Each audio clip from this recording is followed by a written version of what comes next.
And so we will continue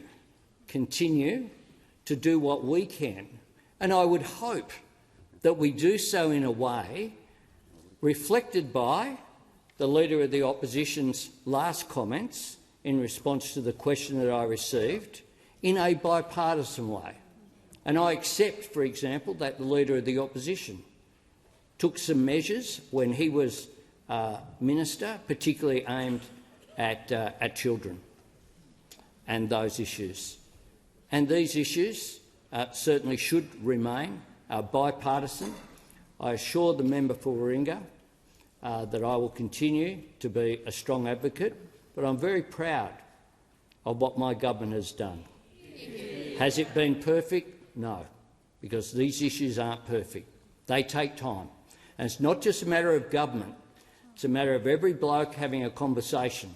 That's right. Around the pub, at the footy, calling it out when they see that it's wrong. Men have a responsibility. Men are in a position to make a difference with their peers. This needs to be not just a government response, this needs to be a whole-of-society response. And that is what I am committed to as a matter of urgency. No indulgence, the Leader of the Opposition. Well, Mr Speaker, I want to support the Prime Minister in his comments that he's just made. I want to say to the member for Warringah, I'm sure that her sentiment is heartfelt, but this is not an issue for point scoring or political difference.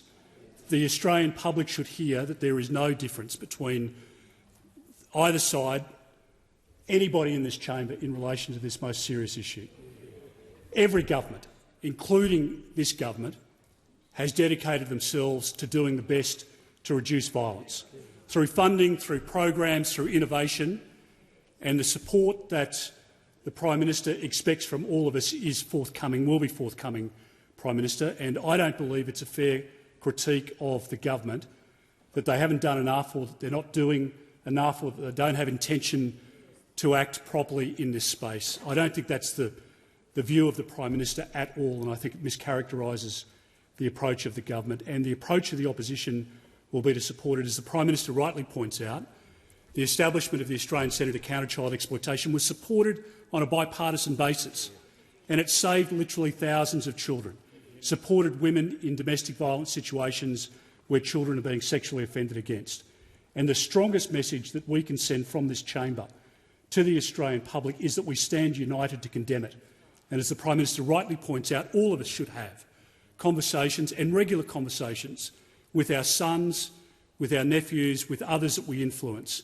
And we need to call out in the workplace or anywhere else the atrocious conversation or demeaning behaviour or conduct that some might seek to pursue. And this is not an issue where there is a cigarette paper of difference between the government and the opposition, and nor should there be with the crossbench or anyone else in this place.